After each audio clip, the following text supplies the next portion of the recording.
You walk into a party, you want to know who's hot, who's not, and who's interesting. Well, this is a Guardy party. We're going to talk about who's hot, who's not in the Guardians minor league system, and should the Guardians prioritize winning or development. We'll get to that next on today's Locked On Guardians.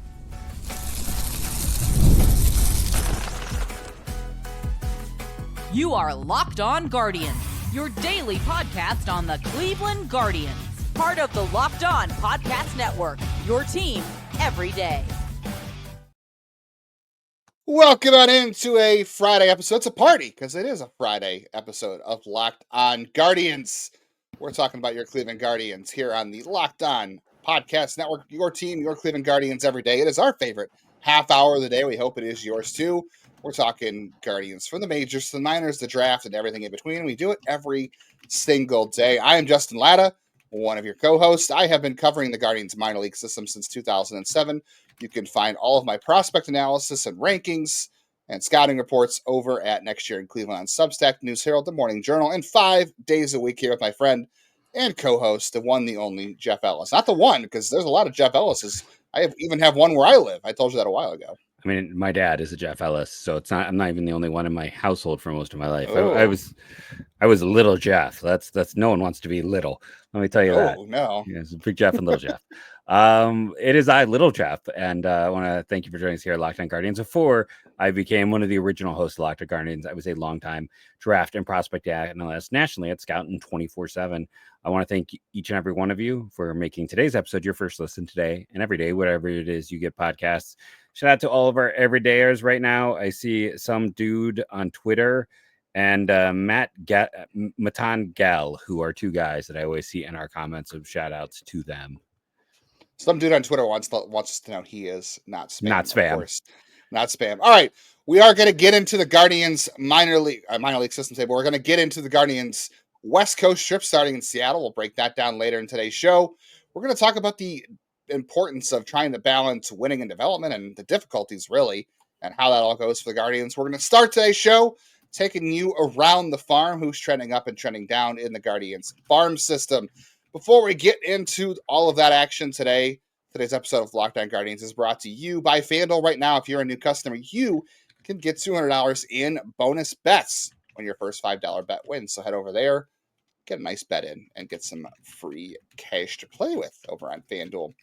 All right, the Guardians don't have a lot of house money to play with right now when it comes to the minor league system because of a lot of injuries, although some guys are starting to come back. Juan Brito played a rehab game on Thursday. That's great news. I'm saying, Jeff, I still think that he should be up as soon as his rehab is over. Like, I think it just needs to happen. Agreed. I didn't expect him to be back already. Like, to me, when you said that, I was like, wait, what?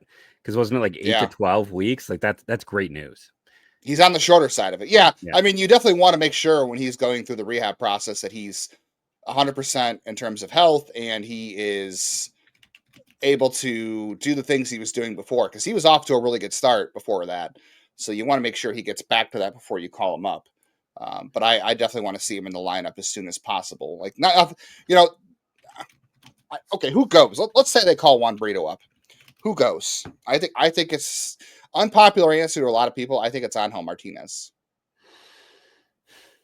It's so who then so if you're calling him up, you're kind of gonna assume Schneemann. So then your bench is essentially Jones and Brito and Hedges, and who am I blanking on? Who's our last bench piece then? Well, I guess you could send Rodriguez back down if you want. Yeah, I honestly would I'd go with Rodriguez. He's got a long swing, and Martinez gives you more flexibility, and they both, the main trait they give you right now is hitting lefties. I agree. Like, Martinez is a little overhyped because he's fun. He's exciting. He does a lot. He's come up in big moments, but like I probably lead towards Rodriguez. That's fair. I mean, if I was to pick who was going to have the longer career of the two, I would pick Martinez. I think Rodriguez winds up being in Japan or Korea, like Franmil Reyes or someone like that. I mean, that's kind of where I see things. If I was a bad team, I would be calling to get him, like, because he just always done is performed in the minors, and like there's a chance maybe there's more there, and we have it wrong. Some guys break out, like that's why there's guys who come out of nowhere. So like, yeah, the Pirates should be asking for Jonathan Rodriguez right now. Can we do? Although I guess the Pirates don't have Paul Skeens for Jonathan Rodriguez. Done. Send it in. I think Rob Manfred would allow that to happen. I mean, could you do like Jonathan Rodriguez, and then I love it when people are like, and then some prospect, but like some lower guy. Some for like second Jesus Sanchez, type of deal. Oh, like I trading. guess you could do that, yeah. Because then Rodriguez can immediately start for them. Sanchez gives you a known commodity. I don't know what the secondary piece I'm willing to trade is. It wouldn't be the biggest piece, but it's like, someone in that like 18 to 30 range. I'd have to really think about it. But so we're talking about Brito. He's back, so that'll be good. And I don't know what the timeline is for him to come back, but this was his first at bat, so he's it's going to be a little bit for him in terms of getting things going again. Jeff, who's on your mind prospect wise? I got some guys in mind I want to talk about. Who's on your mind this week? Who have you been looking at in the Guardians farm system?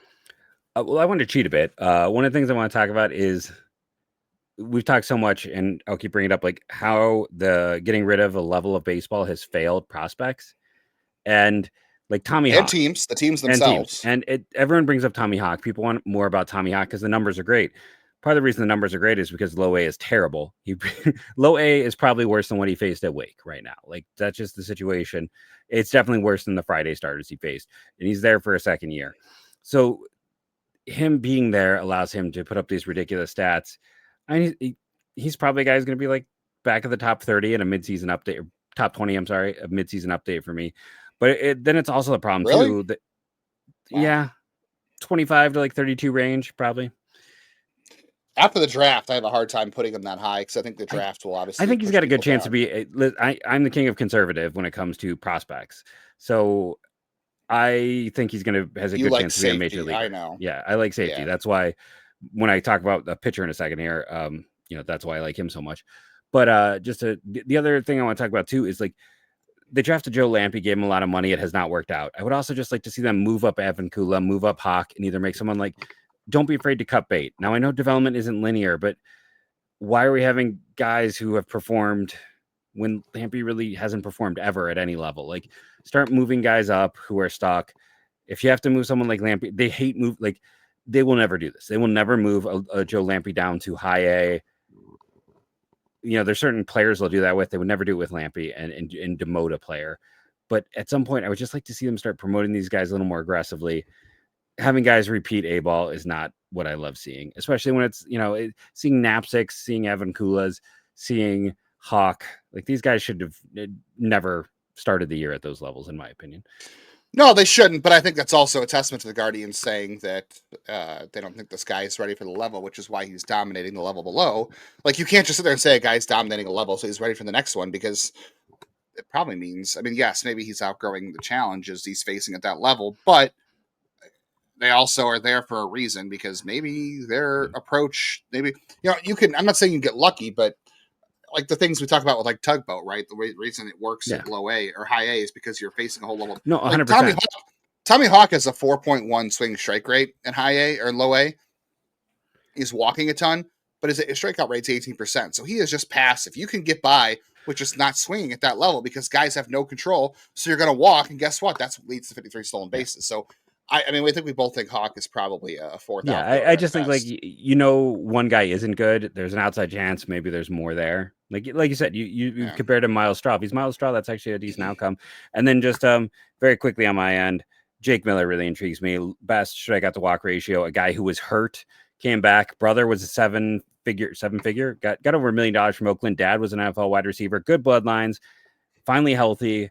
Performing at a high level. He's going to be added to the 40-man at the end of the year anyways. Ceiling isn't as high as Alamon, but floor is. So I'm very intrigued by Jake Miller. We'll talk more about Jake Miller. We've got another pitcher we're excited to talk about. We've got a couple hitters, and we also have to get into the Guardians' obsession with balancing winning and player development. We'll talk about that next on today's Locked On Guardians.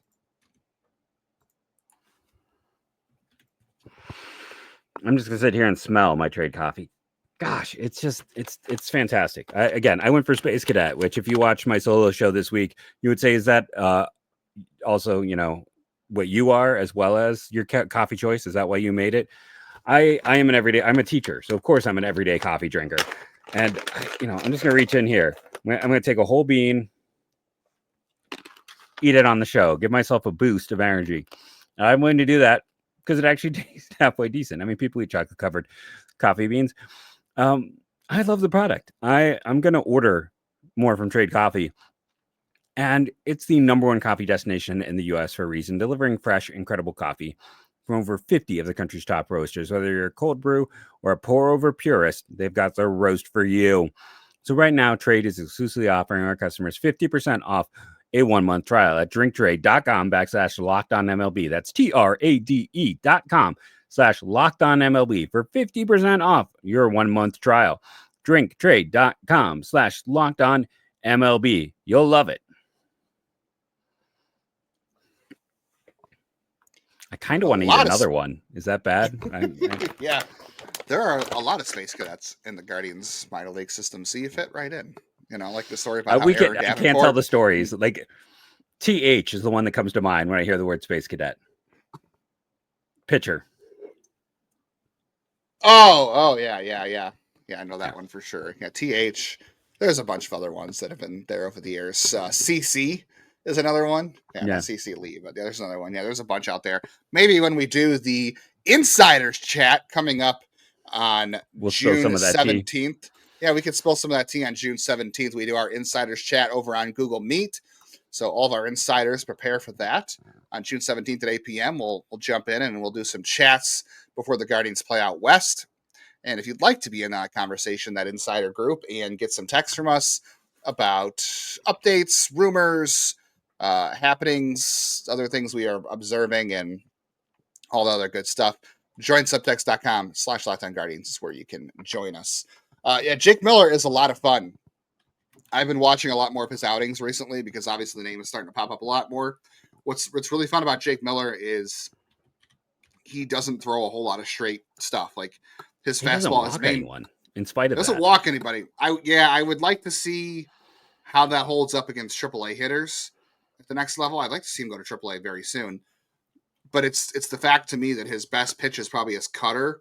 He's also got like a power changeup that really falls off the table and is like in the high 80s. So it's a very good power. Also, he doesn't throw above 95. It's 93, 95. There's not like high octane velocity, but the nice thing is his stuff moves. So I do agree with Jeff. I think it's a solid. I'm not gonna say low ceiling. It's a solid ceiling with just a very higher floor. Whereas Franco Aleman is a guy who maybe can be your 8th inning guy, where Jake Miller might be more of a 7th inning guy, but it's still pretty good. It's better than him being like Dan Otero was solid, but like Dan Otero was like the guy you brought out in the 5th or 6th inning or earlier. Could he be Brian Shaw-esque? Yeah, I mean, I don't know. Like everyone hates on Brian Shaw, but Brian Shaw has had a really solid career. I'm not saying it's a negative. It's just he didn't have like swing and miss stuff, but he found a workman way to be like a guy who could be a rubber armed. It was the cutter. It was the cutter for him for a lot of years. Yeah, I don't know that Jake Miller would be as rubber armed as Brian Shaw because Jake Miller has already fought through a couple of arm injuries, so might be very hard. But yeah, he's interesting. The other guy that's interesting, Jeff, I know you're as excited as I am about this, is going to be Austin Peterson making his AAA debut on Friday today versus Max Scherzer in Buffalo. So that'll be a lot of fun. I'm really excited to see things like extension metrics for Austin Peterson, velocity readings, even though I know he tops out about 94. But I'm interested in getting all the spin rate data and the extension, especially to see how right we were about how much the extension makes the fastball play up. So we'll see how that goes. But also, I will say this. The Buffalo AAA lineup for the Blue Jays is very, very bad. It is a terrible lineup. So I'm not going to sit there and say, well, he crushed this lineup, so he's obviously a great prospect. But I'm excited because Cantillo is kind of dealing with some elbow issues. Ryan Webb got hit in the leg with a line drive, so he's out for right now. So excited to see Peterson. He should just stay up there anyway. Honestly, he should be.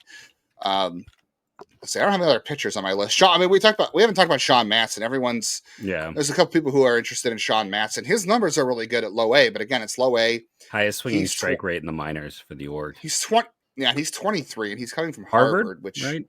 Yeah, it's and that's not like the Ivy League's not like great baseball competition, but it's not terrible either. Super athletic family. Sister is like the greatest field hockey player in like recent memory. She's the Larry Bird of field hockey, I believe. Like pretty much, yeah. Great player into a great coach. Yeah. By the way, did you know Sean Matson is a switch hitter? Not that pitchers hit anymore, but he was a switch hitter when he used to hit. No, I did not know that. So, yeah, who knew that? So that might also mean a good athlete too. Yeah. better I athlete. think he is. So I think he's got to that's move again. up for I sure. would love to see him move up. Like the slow play is just like Messick and Peterson being slow paid for so long. It's like all in. I think part of the problem, honestly, is like we draft pitchers and we sign international guys who are only hitters, and then this lack of backfill is always coming back to haunt us. We bring it up so much in the show where you can't move guys up because you don't have someone to replace them, and I don't like that approach. The international class, we've talked about it before, but that's a whole other conversation we can have about the international approach and how badly it has failed for them. But we can talk about that in another show. As far as hitters go, obviously, like I talked earlier in the week, if you missed it, I talked about why the Guardians don't call guys up just because a guy has one good game or is having a good stretch. Like there's a lot more going on, and not to jump to promote guys right away, but like you can go back on Tuesday's show and listen to like the arguments about. I didn't say they shouldn't call up CJ Capus, but like I guess the argument more is why they're not knee jerking to do that, and the same with Chase DeLauder. So go back and listen to that. But the other hitter I do want to see move up, I think, and I don't think he's going to do well, at least not at the outset against Double-A pitching, Jeff. But I do want to see Alfonsin Rosario move up to Double-A because I think it's pretty clear he can, for the most part, handle high A pitching. But I liked a lot of the data here. Like he hits enough fly balls. He doesn't hit a lot of line drives, which a lot of swinging strike. Iffy. A lot of swinging strike. I do think the approach is going to get him in trouble in Double-A, but it's a guy I'd rather push there now because he's only 20.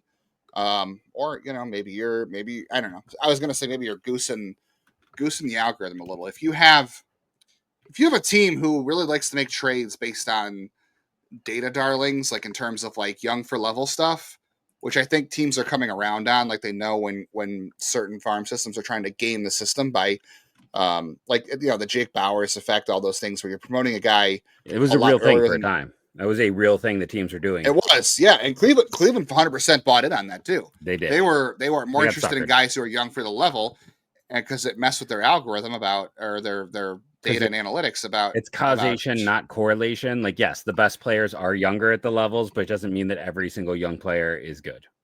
Right. And you could sit there and say, well, this guy's kind of, treading water at a younger age at a higher level. So that means when he gets older, he'll be better.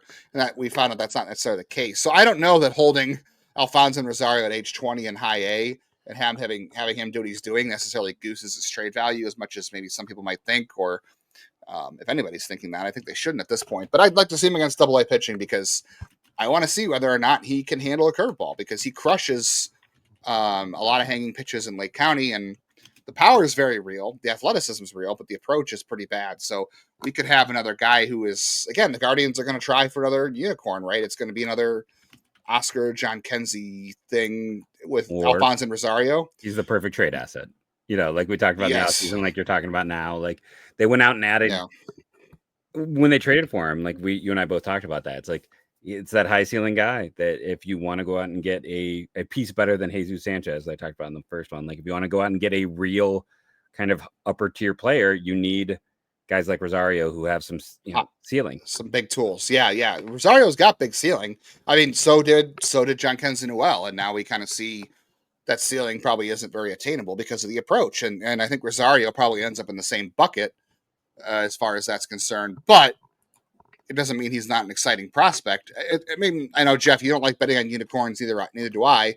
But I guess if you collect, 50 of them, maybe there's a chance that one or two become unicorns. Like, I mean, that's Jose, that's Kwani, that's, they do have some.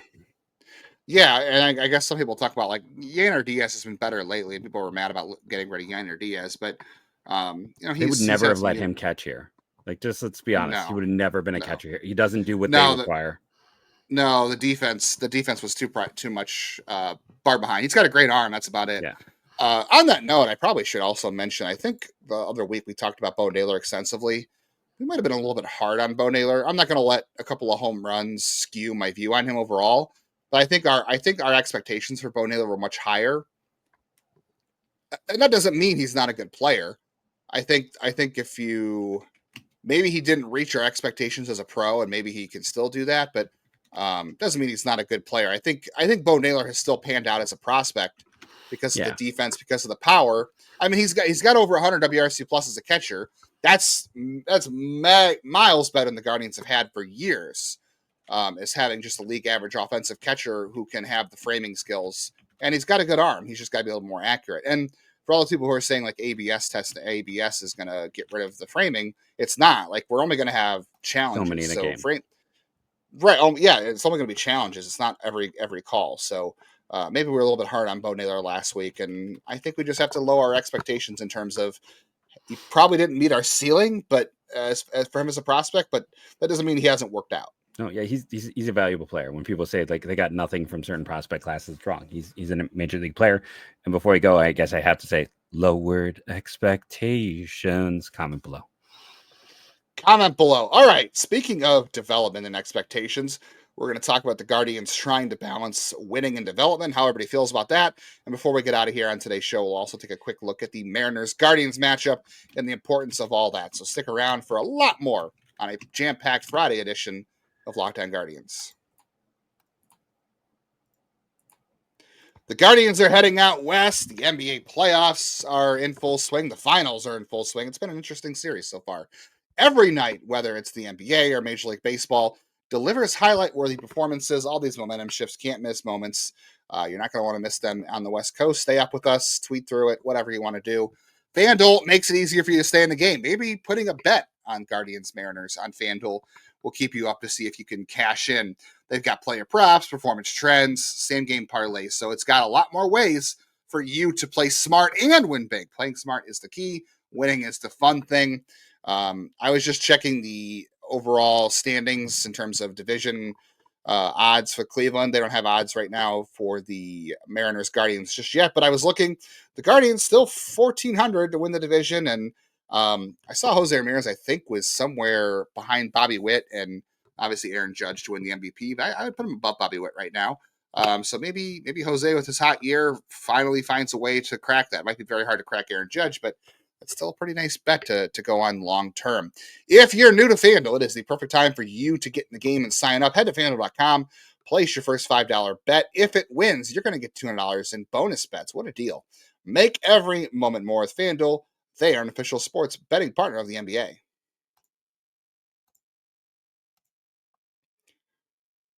If you like what you're hearing here on Locked On Guardians, make sure you are auto-downloading on audio, wherever you get your podcast. Make sure you're hitting the bell on YouTube so you never miss an episode of this show or Locked On MLB Squad Show. Locked On MLB Game Night is out there as well. Take a look at those. All right, Jeff, we talked a lot about winning and development. There's a lot of people out there who want certain guys to play more, but that doesn't necessarily mean that they're going to win. And look, the Guardians are in this. They're going to be in the spot. I don't think it's ever going to change unless there's a salary cap. The Guardians are going to try not to bottom out like they did in 20, I guess we'll call it. They didn't really bottom out in 2023, but they had the worst record they had in the Terry Francona area under him. But they are constantly going to be a team that is, like we always say, like, this is a really young team. It's a really young team. Well, you know what? They're always going to be a young team. You have stretches like 16 to 19 that do happen. And that was a lot due to having John Sherman, I will say. I don't know what is going to happen with the other ownership. I don't want to have a whole conversation about ownership, but it does feel like Sherman spent more or allowed for more spending than Blitzer has spent since he has taken. 100%. Like, for as much 100%. as everyone wants to talk about new ownership is going to be the savior, it's like, guys, he hasn't even been the savior Sherman was in terms of spending. Like, yeah, Sherman started spending right away, but that might have also coincided with like a really good window. Not the Guardian. High TV contracts too. That was when everything was ballooning. Yeah, the TV contracts is a big difference here too. I think they've lost at least 30 to 40 million on that. Like, let's just be straight honest. It's amazing that their payroll is basically the same as a year ago when you consider that they have about $30 million less in revenue. Well, you can bet that we'll have one carrying water for ownership comment based on that, but whatever. It is what it is. I don't care anymore about that. Yeah, we'll get a thanks for watching and I'll move on. Yeah, I have yet to get a paycheck from Larry Dolan or Paul Dolan in my mailbox. So if that's coming, that'd be great. Yeah, I never, even when they owned Sports Time Ohio and I did some writing for them, they just ran my articles. I never actually got paid. If anything, I should dislike them because they used my articles but didn't pay me for free. Yeah, see, someone's going to say they're cheap because of that. But I think the fact is the Guardians are always going to be a team that is trying to win while developing, and that means playing guys like Kyle Manzardo, but also playing guys like Carlos Santana or playing guys, like Bo Naylor or I'm running out of examples, but you know what I mean. Like that's Yeah. how it's going to go for them, I think. And you're going to have to live with like platoons or guys who are not being necessarily 7-day-a-week players, while trying to get some guys in here that can play and help you out.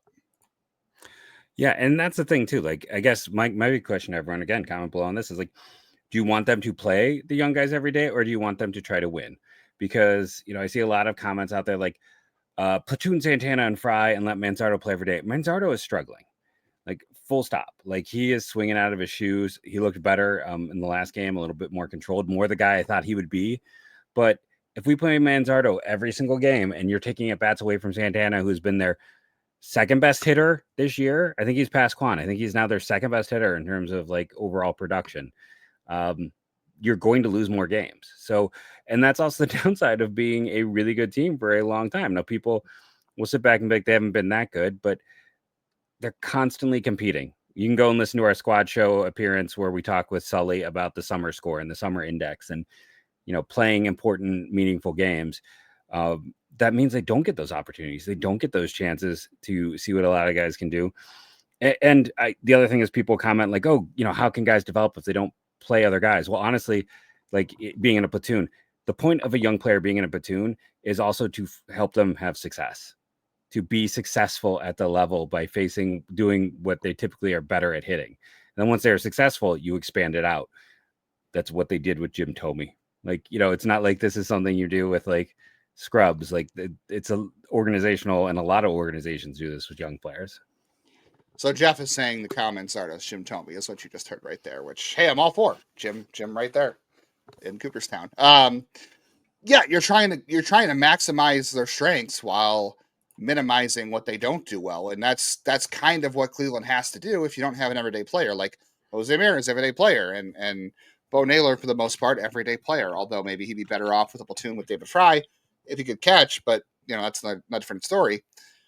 You're just trying to make the most of your roster. They're trying to win. So yeah, do you want Kyle Manzardo to play 7 days a week? Then, you might have to deal with him playing against some bad matchups and deficiencies that he's not quite ready to handle right now. And you also want to make sure you're giving these guys confidence and putting them in the best position to succeed.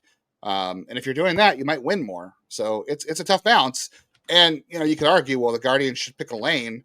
I don't necessarily disagree, but I personally also don't want to go through what the White Sox are going through. I don't want to go what the Royals went through after they won the World Series. I know someone's going to say, well, they won the World Series, so who cares? I don't want all the things that follow that. I just don't. Because Jeff talked about the summer score. It's been a frustrating year in terms of inconsistency. There's no guarantee you come back. Right. There's no guarantee you come back. And some people will, yeah. Well, the Rockies have never won a World Series, but some people will say, who cares? Just one before I die. And I don't disagree with that. My dad never saw a World Series winning team, and I would love to. But I also watch baseball 6 months a year. I want those 6 months to be entertaining. And yes, it'd be entertaining if they won the World Series.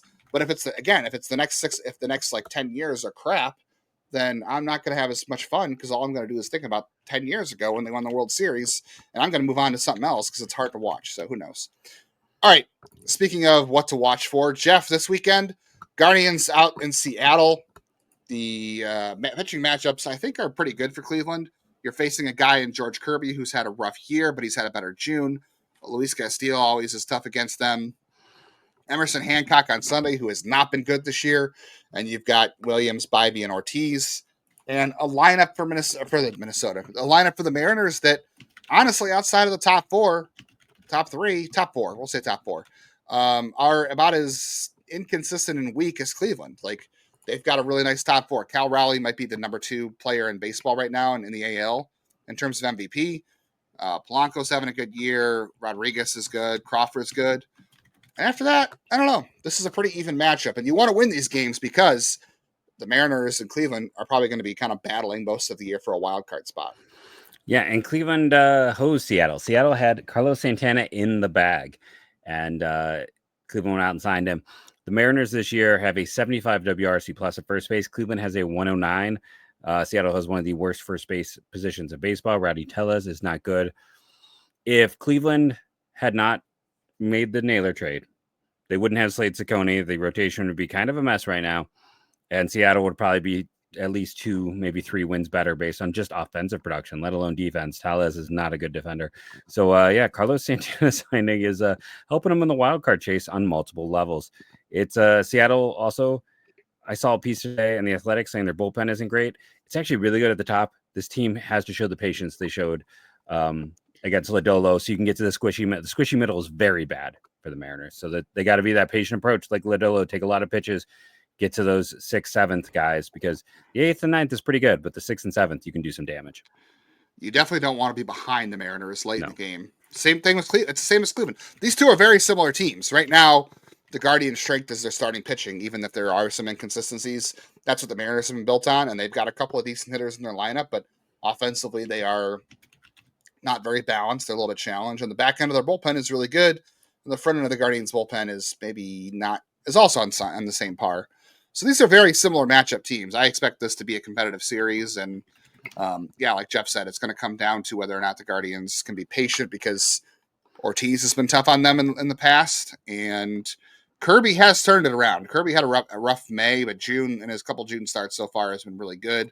And then they got to beat Emerson Hancock. You got to beat when you're facing a pitcher like that who's having a rough year. You have to beat him. Like, can't have that.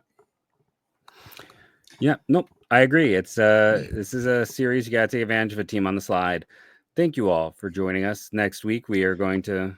Well, you want to handle that? Yeah, we'll be back on Monday with our Monday morning headlines from the Seattle series. So we'll get into all of the happenings from the Seattle series. I think on Tuesday's show we'll do a mailbag since they're off on Monday. So we'll get into a mailbag. We haven't done that in a while.